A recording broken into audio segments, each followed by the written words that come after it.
Today we're going to replace this indoor irrigation timer with an ESP ME3. While we'll cover some stuff that's specific to the ME3, you can use these same methods here to swap out almost any indoor controller for any other indoor controller.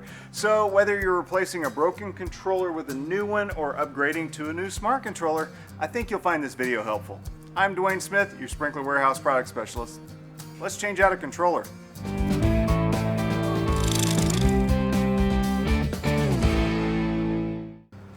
So these are good controllers. I do recommend these, but to demonstrate how to change out a controller, we're going to install this ESP ME3 with Link Wi-Fi. The addition of the Link Wi-Fi makes this a smart controller, which allows the homeowner to operate it from their smartphone or computer, and this will save the homeowner money in the long run by utilizing some of the advanced features to monitor weather patterns and adjust the system accordingly. It's a good idea to verify that you can get a good Wi-Fi signal here where your controller will be before purchasing a smart controller. The controller will need to be hooked up to the Wi-Fi in order to access the functions we're looking forward to using. If you don't have a strong signal, I suggest getting a Wi-Fi range extender and verifying that you can get a signal where you need it before purchasing your smart controller. The ME3 uses this Link Wi-Fi dongle, and it has to be plugged in here.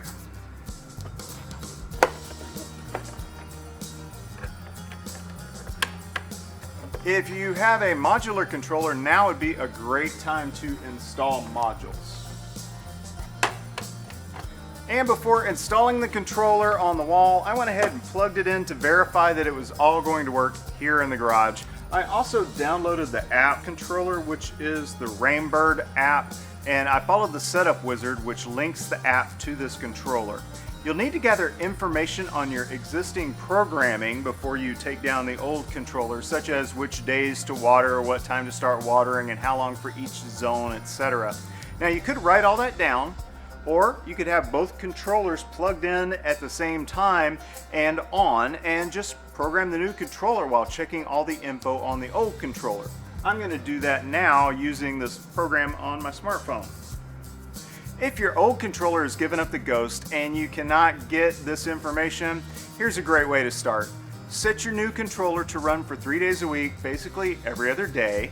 Set the zones that cover the lawn areas to run 20 minutes each zone, and set your flower beds to run 8 to 10 minutes.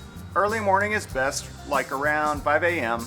And then you'll need to monitor your landscape closely for a couple of weeks and make adjustments as necessary. Moving on. Unplug the old controller from the wall, and we'll need to get at these terminals. Now, depending on the type of controller you have, the entire face may open like this one, or you might have this little cover that needs to be removed. Either way, you're going to need to disconnect each of these wires here and label each of them.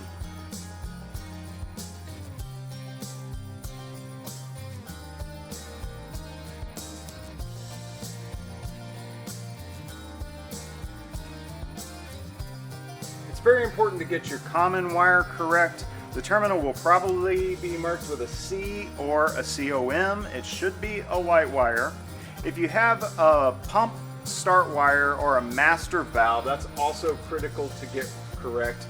That will be labeled with a PS, an MV, or in this case it's labeled with an M. You may also have a sensor attached as well. Those are usually going to be rain sensors. Those wires will probably be a different color than the rest, so it'll be easy to keep them separate. Now, it doesn't matter which of these rain sensor wires goes to which terminal, so either one is fine. Now, there's probably a couple of screws holding the controller to the wall, so let's get those out. And there's usually a slot on the back of the controller like this. So that's just sitting on another screw, usually sliding the controller up. We'll get it off of that last screw.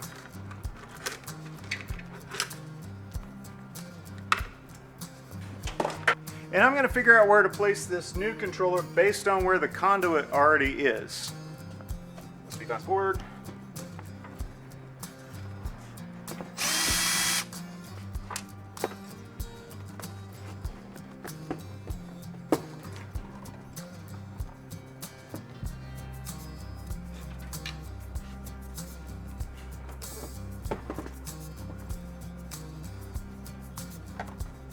plug it in. Which you already did.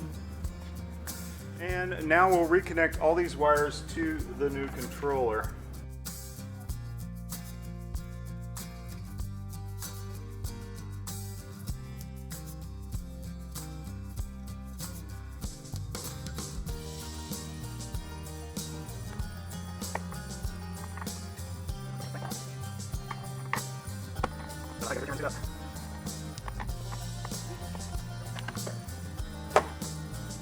So now you can test each of the zones by starting a manual cycle.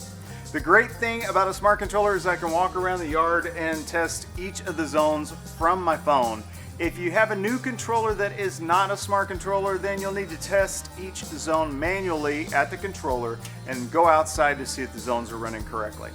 We have an amazing selection of quality controllers, including smart controllers available, so buy your new controller today on sprinklerwarehouse.com. If you found this video helpful, please give us a like and hit the subscribe button for more irrigation tips and tutorials. Questions? Chat with one of our incredible customer service agents on sprinklerwarehouse.com. They really do know their stuff, and they'll get you squared away. Get everything you need for that next landscape project from one of the proud members of the Heritage Landscape Supply Group. Your success is our heritage. Sprinkler Warehouse, America's most shopped sprinkler store.